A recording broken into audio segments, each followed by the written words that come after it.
beautiful blue sky, beautiful sandhill.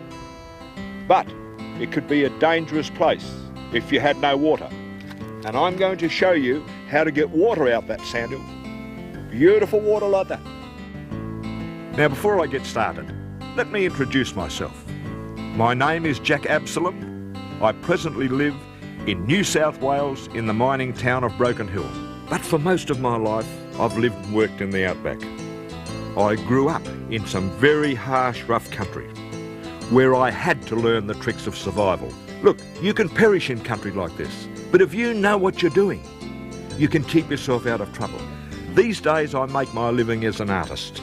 I'm also a member of a group of painters called the Brushmen of the Bush.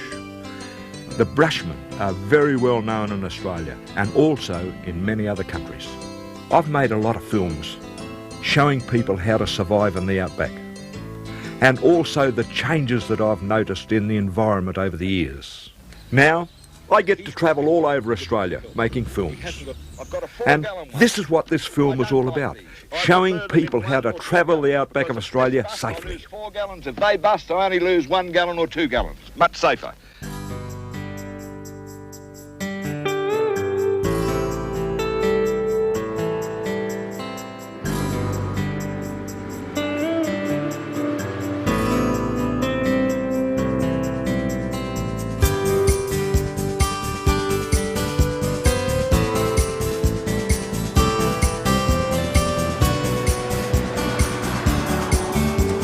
Well, I'm off on another one of my trips, and I'm quite excited because it's different. I'm towing a caravan this time. I'm going to show you how I treat caravanning. In fact, I'm going to give you some very good tips. Now on this trip, I'm leaving Broken Hill, going down through Peterborough, across through the Flinders Ranges to the Iron Triangle, and then across to Ceduna, and then past Ceduna to Fowler Bay. Now I've got some big surprises for you. In fact, how many of you would know that the land of Lilliput from the famous novel Gullivers Travels was based on a place in Australia? I'm going to show you this place. I'm taking you there, and I'm going to show you the land of Lilliput and beyond.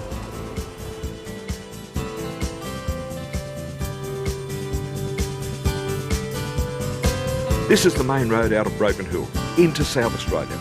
And really, it's a very pleasant, interesting drive. But on these trips, I like to stop after about 20 minutes and just check everything and make sure everything is as it should be.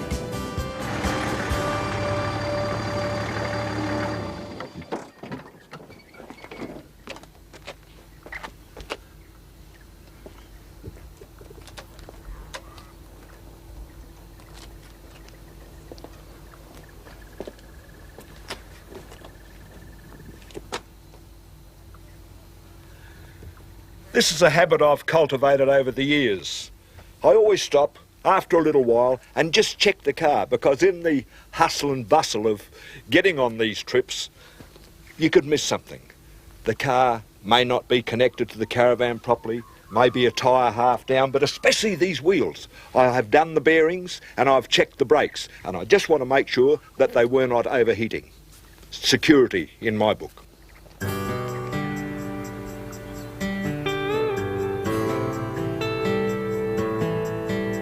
After you leave Broken Hill and get out of these hills, you come out onto this vast plain that seems to go forever.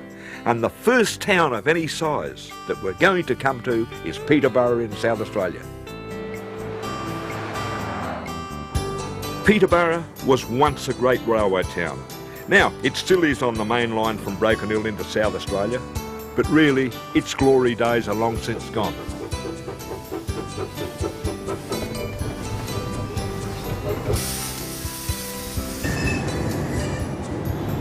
Peterborough was in full swing in the days of the steam train.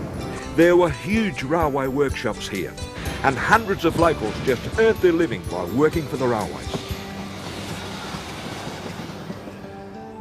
But with the arrival of the diesel engine, there was no need for these workshops, and so they were closed down, and Peterborough reverted to a quiet country town. Now, you can only get a glimpse of the grand old days. A few relics are all that remain of these once bustling railway yards. This whole area is gold bearing. Now, they've never had massive finds of gold here, but as the price of gold has gone up, there's always been prospectors eager to give it a go. When the prospectors think that they have struck pay dirt, they take it to the Peterborough gold battery for crushing. Now, this old battery has been here since 1887 and is still in use today. Now, as I understand it, it's one of the very few government-owned batteries in the country. There's a couple of others, but all the miners around here that have a little bit of ore or a big bit of ore, they bring it in here, put it in there, and they crush it up to release the gold. Now, come and I'll show you how they get the gold out. Bob and Wendy Stretton are typical prospectors. They bring in a few tons of dirt just to see how much gold it contains. Hopefully, it's enough to pay their bills. At the moment, they prospect for a hobby. But if they was to strike real gold, then they would do it for a living. As the ore is crushed to a very fine powder, it then runs over these copper plates that have been treated with mercury, and the gold dust then sticks to the plates. All simple, really. Next, the plates are scraped, and I'll tell you what, that's easier said than done. Do you reckon you're going to get enough out of this to retire? Hardly. Not this load anyway.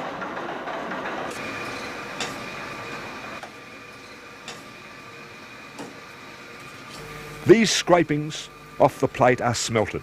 This process drives out many of the impurities and leaves the gold in a rough form. Now, this looks like they've struck it rich, but this gold contains many impurities, like copper and tin, for instance. So it has to be refined before it can be called pure gold. I tell you, it's a real gamble being a prospector, and really it's only a dream of striking it rich that keeps them going. They're really hooked on finding this precious yellow metal.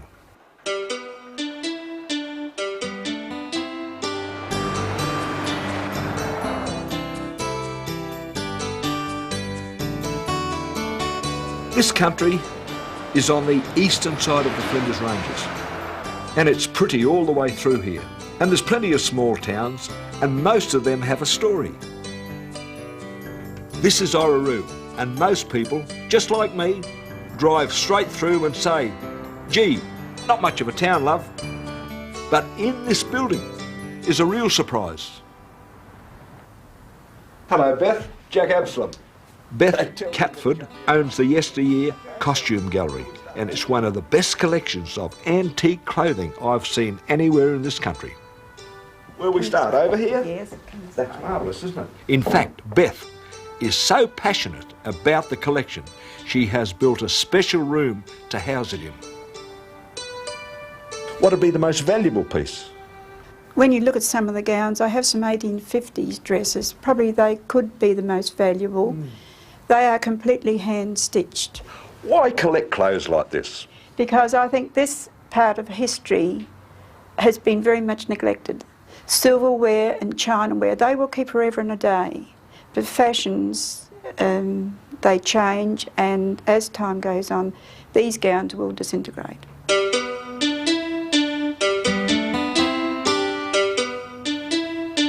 I promised you some surprises.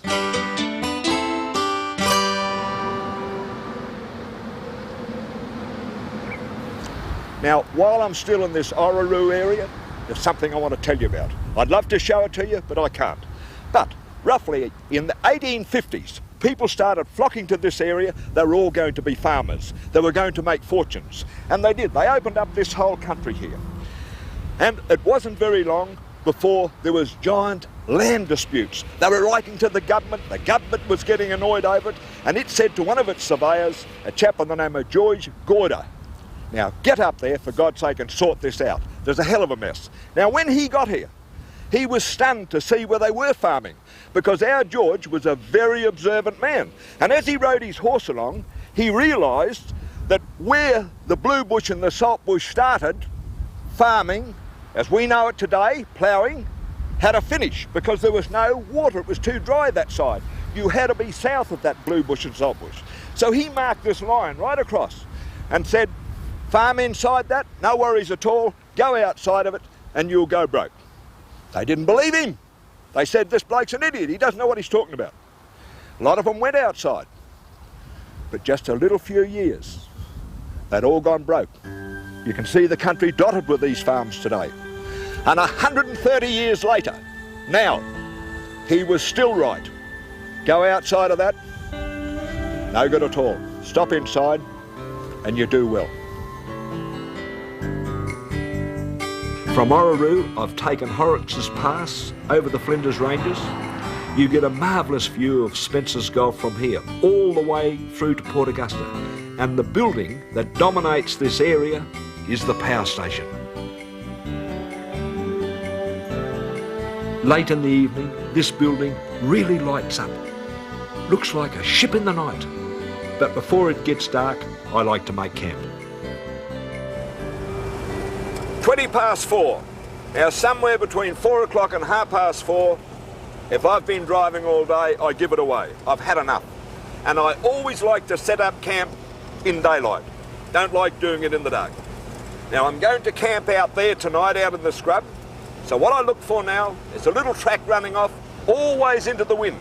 Now the wind is blowing from that way, so I want a track going off there. Why do I want a track into the wind? Simply because all the noise from the road blows away from me, and if there's any dust, that blows away from me. So I have peace and quiet. Aha, here's what I'm looking for.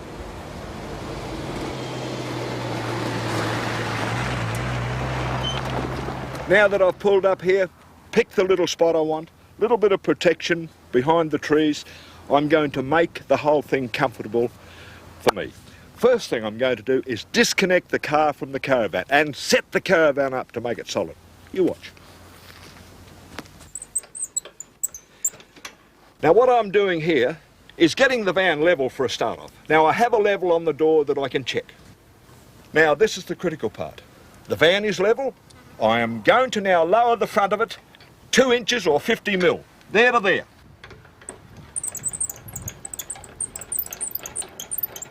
Now, here, my 2 jacks, Earther and Bertha, go under the back.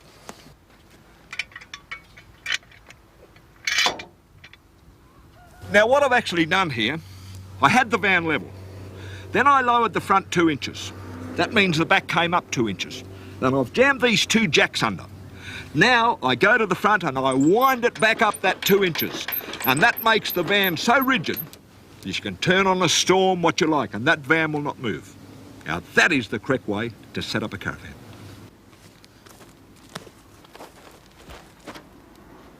Perfect. Now, this van is very stable for my comfort, but also importantly, because it's so level, all the refrigeration works perfect. Now the next job, look at all this here, messy. There's prickles everywhere. Every time I'd walk in the van, I'd cart them in. Now, all I'm going to do is get a bit of shade cloth that you buy at any garden place. Peg it down here, and it covers all this. The dirt goes through it. If it rains, that goes through it. But importantly, the van is kept spotlessly clean. Very important. Now, the last thing, I've got to put up my shower and my toilet. Now, it's only going to take me a few minutes to rig this up. Now, a chemical toilet, when you're travelling around Australia, is very important because you'll see beautiful places to camp, up at Burraloola or somewhere like this. And if the city fathers come along to you and say, do you have a chemical toilet? And if you say no, they'll say, well, get into that caravan park. We're not having you polluting our countryside. And you can't do anything about it. So take my tip, get one. Utter perfection.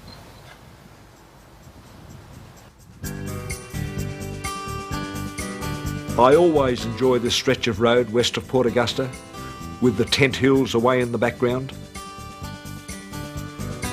The saltbush on these plains make it pretty good sheep country, but there's another industry with great history here, mining, because I'm heading for Iron Knob.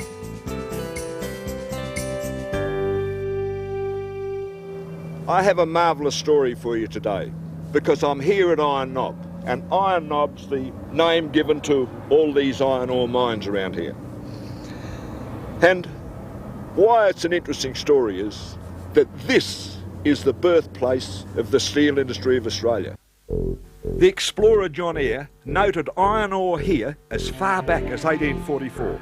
However, nobody was interested because Australia had no steel industry.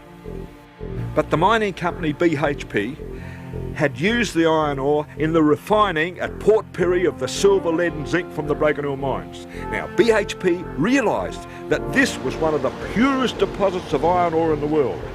So in 1912, the company decided that the time was right for Australia to get into the steel industry.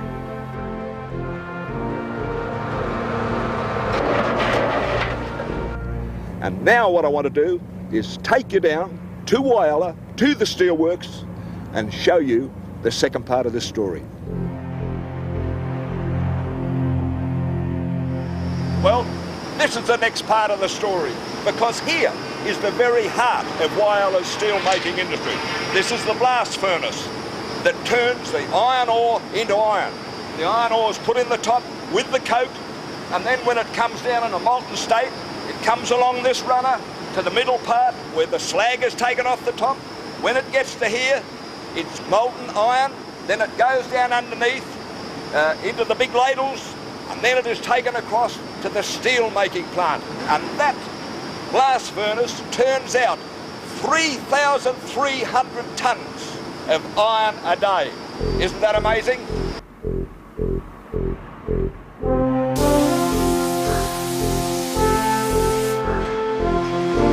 All this building here is called a continuous caster, meaning if you put iron in the top and keep it coming in, it will continue to cast the steel out down here. Very modern, equal to anything in the world. All the latest technology. Now, you'd think that's the end of the story, but it's not. Because now BHP decided, why not have a shipyard, a shipbuilding industry. Now come and have a look at this. I'll show you the next part.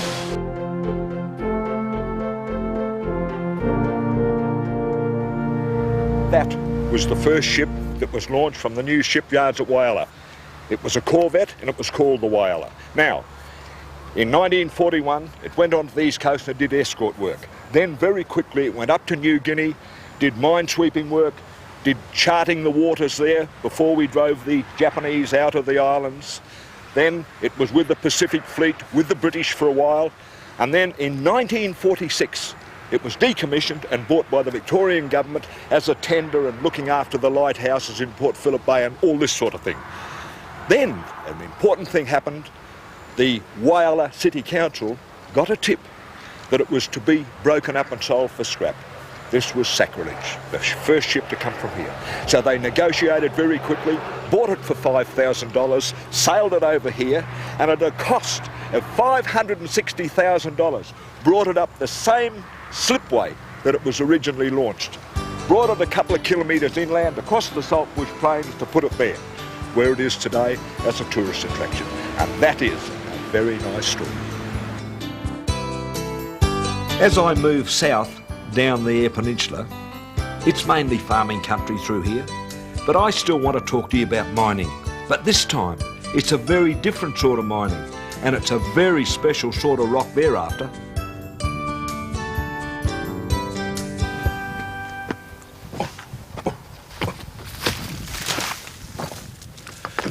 Feel like a mountain goat coming through here, but this is a very special mine, and I mean that. And have a look at that. Not very impressive, is it? That stone weighs about 8 tonnes. If I could get it in my caravan and take it with me, it'd be worth about $250,000.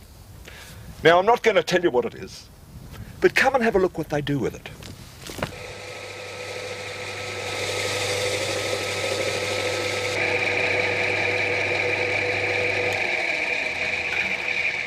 Aha. Well, that's slightly different to that monstrosity I showed you out at the quarry, isn't it? But that's what it is. This is nephrite, and everybody knows what that is. That is jade.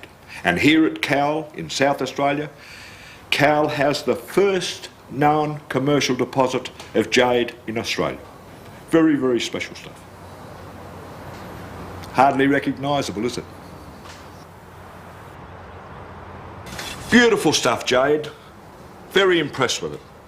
But in Australia, we really only use it for jewellery. But in Asia, completely different. Because they believe that it has very special properties. Lasts forever, if you like. Gives eternal life.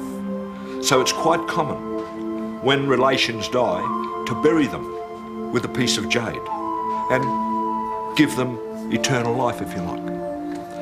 And it's been known in the past, kings and princesses, when they've died, they make most beautiful coats and jackets of jade and stitch the jade together with gold wire. These are the two minerals that they believe last forever.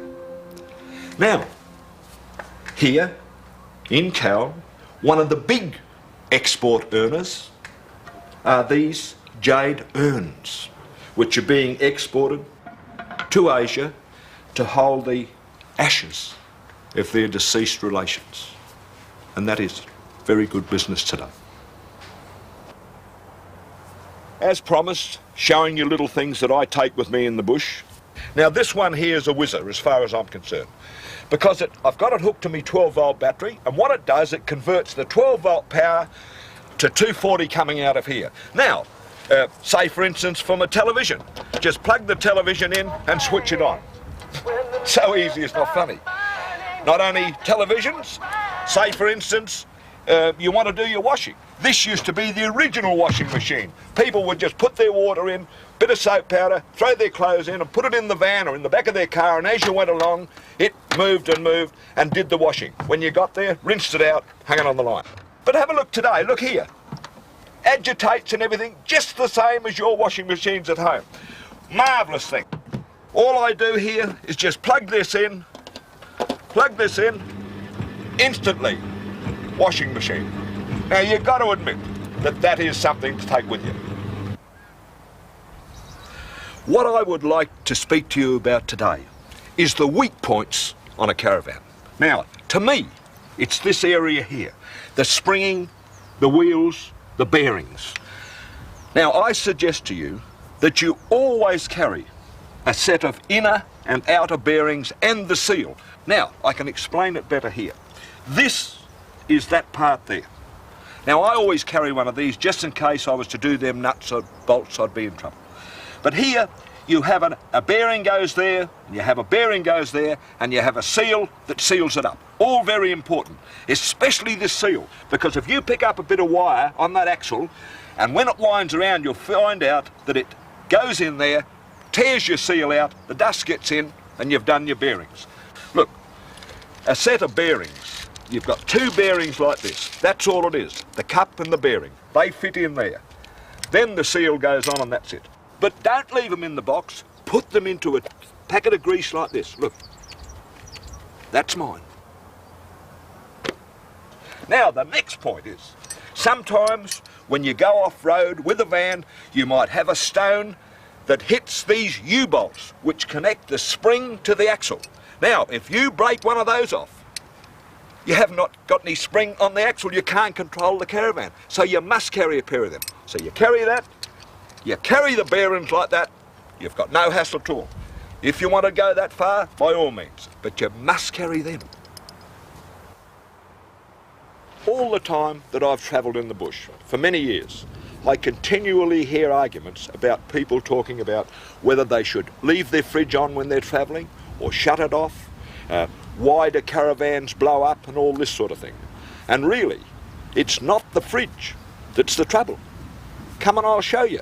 It's always the stove that causes you the problem. Just come and have a look.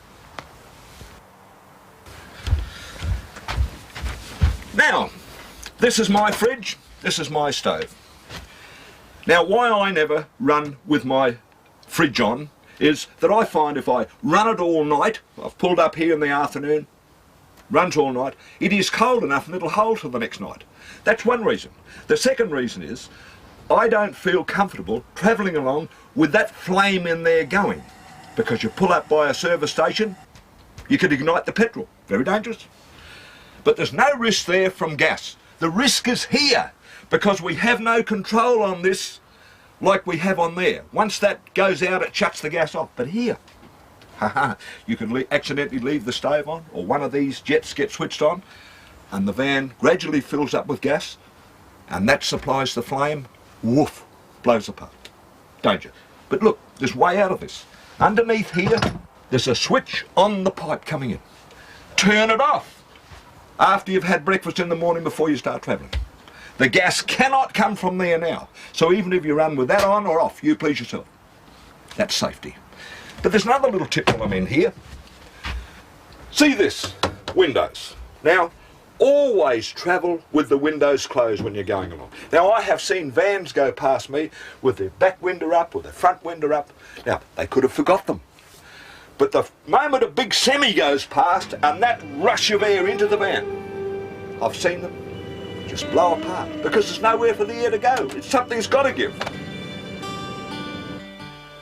Now, if your van blew to pieces, that would be a disaster. And you'd be towing a heap of kindling around Australia.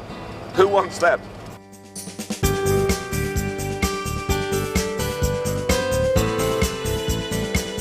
I'm heading west now, past the huge wheat farms and onto Ceduna, on South Australia's west coast.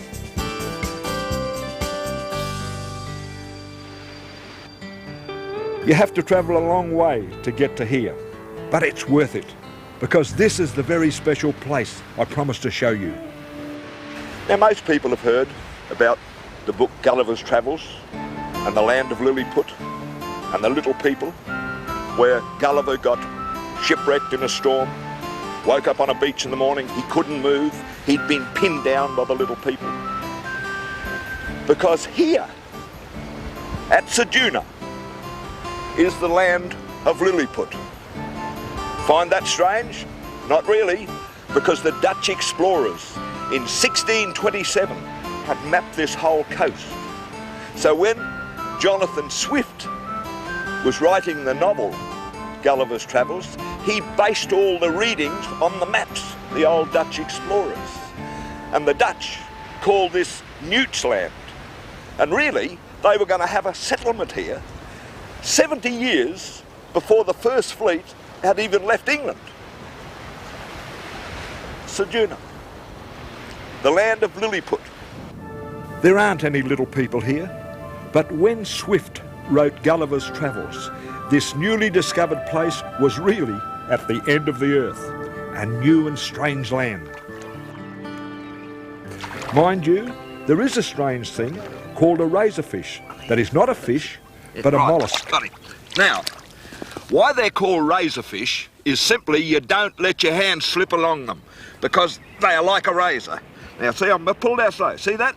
Now, that was down in the mud. That is a razorfish. I'm not doing so well, am I? Right. Put the knife in there and split the thing open, like here. Now, that is the Rolls Royce of bait. Now, see here? That's the heart of the razorfish. I've cut it in halves. There's one half. Here's the other half over here. Look at that. That is a beautiful bait. That is the Rolls Royce of bait. You'll catch more whiting on this than anything else you can name. Cockles or pippies or anything. But the best part of the fishing story is out here. A real environmental battle fought and won by the fishermen. Now, here at Murat Bay at Ceduna, something like 30 years ago, the professional fishermen couldn't even earn a living because they were doing everything in the bay. They were netting, they were doing everything. Hello, Georgie. Georgie's got another whiting. George, by way, is a professional fisherman, friend of mine, invited me out to show me how to catch whiting. He's doing that too. Anyway, 30 years ago, the fishermen held a meeting and they got together and they went to the minister, to the government, and they said, look, we've got to do something here. We can't even go out and get a feed of fish, let alone earn a living. We've got to stop netting in this bay.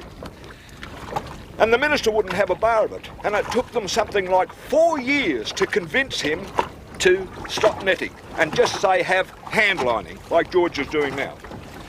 Anyway, after 4 years, the government agreed, begrudgingly. Everybody was against it, even the fisheries people. They agreed, and within 2 years, all the fish were back in here. Now, this is a marvellous place for fish because you've got shallow waters, plenty of sea growth on the bottom, plenty of razorfish and nutrients for the oyster beds, everything. It's a perfect place. And within 2 years, they're all earning a living again. And today, there is 85 professional fishermen, all hand-lining and getting a reasonable living here. Some of them that are very good fishermen, like Georgie, they do a little bit better. But everybody does well here. I want to show you how good the fishing is here. Now, that's about a normal fish, a whiting that you would get here, King George whiting. But have a look at this. Same size. Have a look at this bloke. Nice King George whiting. Now I'm dropping the small one. Have a look at this bloke. Have a look at this for a whiting. In the unpolluted waters here at Murat Bay in Ceduna, they do a bit of farming that really appeals to my taste.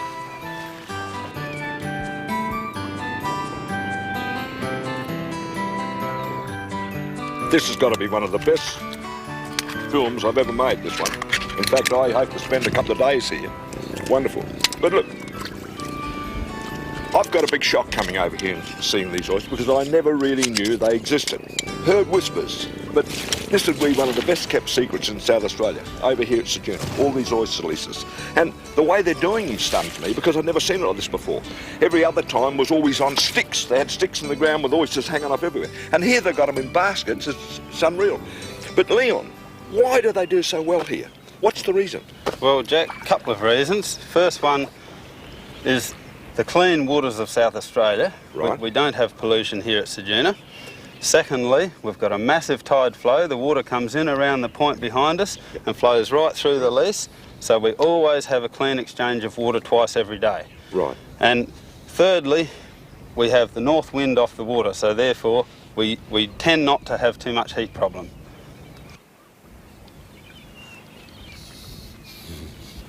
There's nothing much wrong with them, mate, now, I'll tell you. We'll have to watch your hormones tonight, Jack. Yeah, it's been a lot of trouble. Leon used to farm wheat, but he decided that the harvest from the sea had a better future for him. After only 4 years in business, Leon is sending something like 2.5 million oysters a year to market. That's amazing.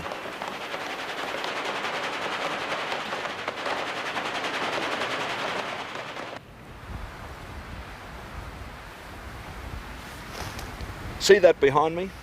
That is the overseas telecommunications base just outside Ceduna. Now, that is the ultimate in communications. They can speak from here to anywhere in the world. Now, marvellous.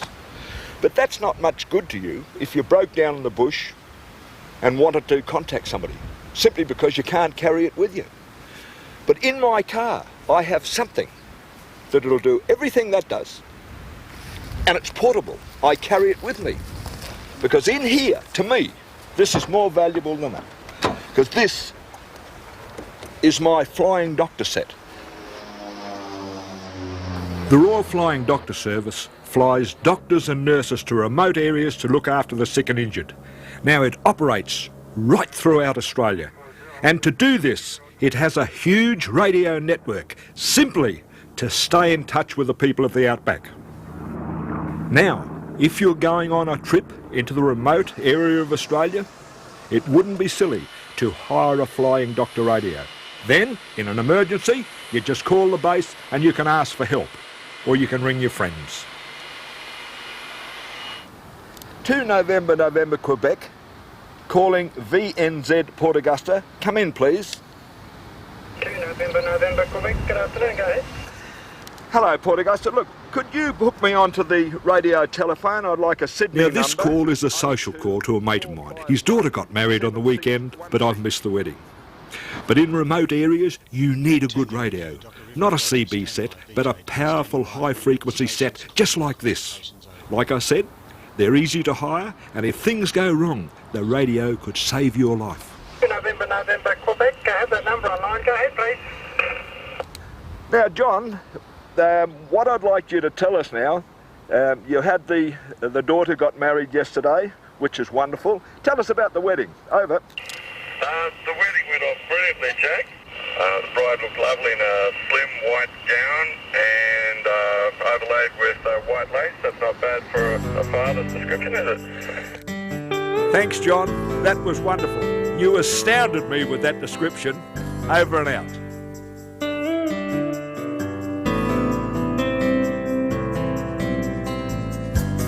Travelling west from Ceduna, you move into the sunburnt, wide-open landscapes.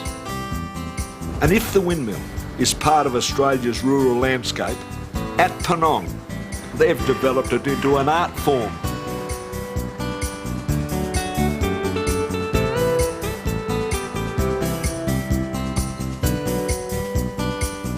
In this arid region, these windmills pump water for the town. A small bush town, you might think. Wheat is their main industry. The other, surprise, surprise, surfing.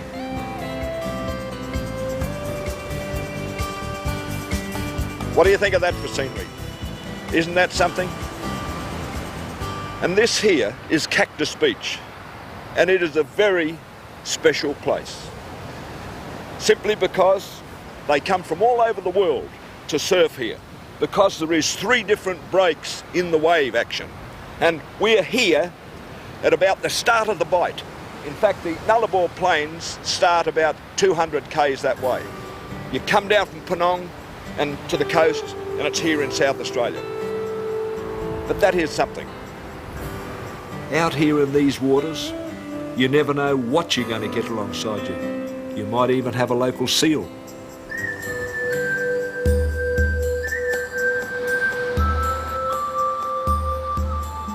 Now, I bet you're saying to yourself, this looks like Morocco, or even the Sahara Desert. Silly old Jack's got himself bushed. But really, I know where I'm headed. These sandhills to me are magnificent. And let me demonstrate a bit of bushcraft while I'm here.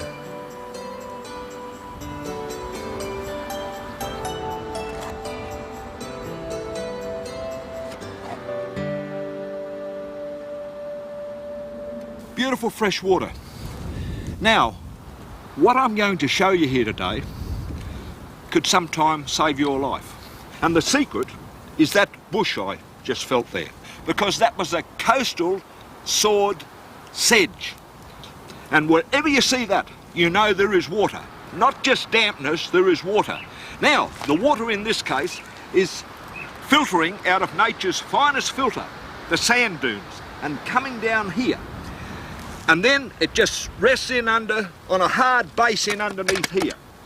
All along this coastal sandhills, in most parts of Australia, not all of Australia, but lots of places. Now, if you went over there, say 400 or 500 metres, you're at the seaside. So it's right in behind the sandhills. In fact, down here, I can show you a place where it is filtering out of the sandhills.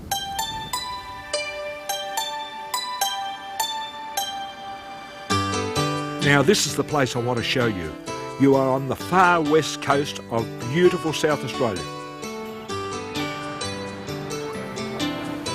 Beautiful Fowler Bay. I love coming over here. Good fishing, beautiful protected harbour.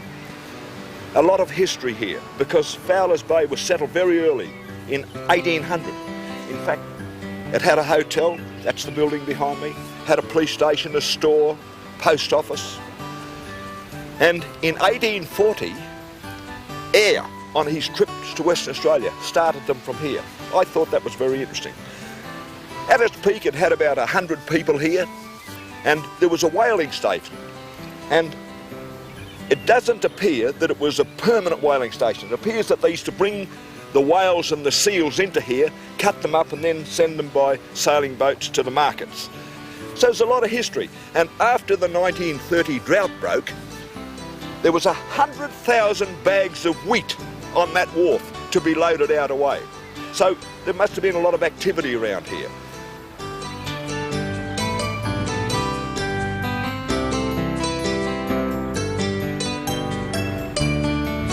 going to spend a few days in this area.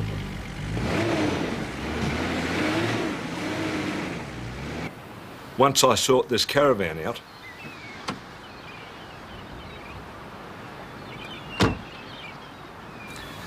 bogged again. I think everywhere in Australia that you could get bogged, I've been there. But if you mess around fishing at beaches and sandhill country, you've got to get bogged. But now that I am bogged, I'm going to take this opportunity of showing you how I get a caravan out of a bog like this. Now, it's not very hard because I'm not really right in. But I disconnect the car first up, and then I take the car around the other end because you cannot go forward. Always in these situations, pull the van back. I'm going to hook a rope onto the axle because there's nothing on a van on the back end that you can hook onto the axle, and I just pull the van back. And then I hook the car onto it, and I'll either go back where I come from or find another way around. I should have stopped here and I should have had a look before I came in here, but I didn't. Stupid me. Now that I've got out of that bog, and just while I'm cooling down a little bit, there's something else I want to show you, and it's very important. Now, when you get into sand country like this, it is advisable not to have your tyres hard. Let them down with a little bit of a belly in them, and then they go over the sand easy. You won't get bogged as many times as if you have them hard. But look, so if you let them down, you've got to pump them up. Now, this is what I want to show you. Look, if you've got a petrol motor, this is an Old Faithful, quite good. 3 different sizes. You take your spark plug out, screw it into the spark plug, and this will pump your car up. But it's not long enough to reach to your caravan, so really it's not much good for caravanners. Now, the next one here is another good pump. All the gear fits in the side here. See, there's your pump. Take all that out. Again, quite a good pump, pressure thing on it and everything, but it'll only do your car, it won't reach to your caravan. When I first got this, I made an extension lead that'd come back to here and I'd plug it in. Been a lot of fiddling around. But look at Old Faithful here. This is my pump. It's an electric compressor connected to my car battery, and the compressor is permanently mounted in the back of my car. Look, if I want to pump my tyres up, I just come up here and I pump the tyres up. Just like that. That one, then do the car tyres, no problems at all. To me, that's the best value because it's always in the car. It is mounted there. I never go without it. So you can't leave it behind. These you could leave behind. That's what I do. Over to the left, keep going, to the left. Back. Now, if you've got a caravan, I bet you know this scene well. Trying to hit your van and the arguments it causes.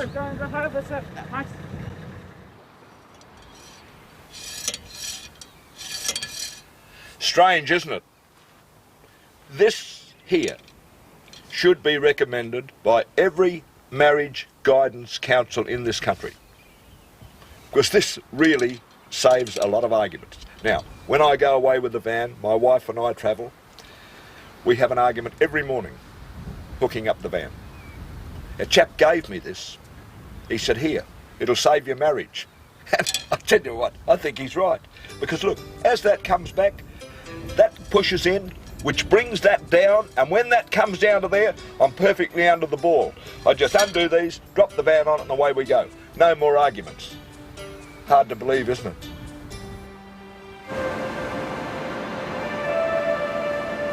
The coast around here is stunning. There are marvellous cliffs and reefs and beaches.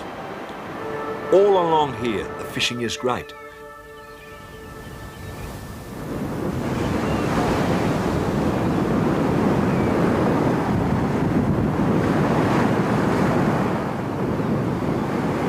That is not a bad fish. Now, this is an Australian salmon. Now, salmon are regarded as a rubbish fish, these Australian salmon. Nothing like, say, the Canadian salmon or the Russian salmon. Now here, what I've done is I'm preserving the salmon. So it's just exactly the same as the tinned salmon you buy at your supermarket. I get a jar like this, and I measure the salmon, and I cut it off so it fits in there, and then I fill this jar up, and then I just put 1 tablespoon of ordinary brown vinegar in the top of it. Seal it up, put it in water and just simmer it for 8 hours. And then it comes out like that. Now, it's supposed to be rubbish, they reckon. But have a look. Salmon patties, you can do salmon mornay, anything you like with it. And it's just the same as the very good salmon. But have a look over here. I'm smoking it here. Now, that ordinary salmon, when it's smoked, then it goes right to the top of the tree. And also, I'm smoking some Tommy Rough in here as well. Now, to me, and to most people, they are the Rolls Royce of smoked fish. But what I do, I cut the salmon up first in nice cutlets, and the Tommy Rough, I've split them open, and then, it's very importantly, you make a brine of a consistency that will float an egg. Just keep mixing salt in till it will float an egg. And then you put the fish in that for 10 minutes, then threading on these wires, and let them drain, because you don't want the water dripping down in there and dampening your sawdust. After they've drained, then I put them in here, none of them touching one another, must be all free, and then I smoke those for 7 hours. And after that time, it should be utter perfection.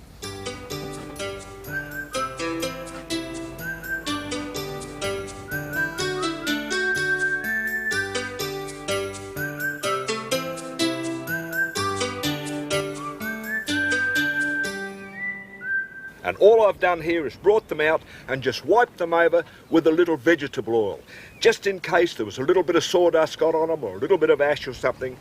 And to me, they are wonderful. That is beautiful. Rolls Royce. Now, after that taste test, there's only one thing to do. Catch a few more fish. Well, all that doing the fish is all finished. It's time now to get out and catch another one.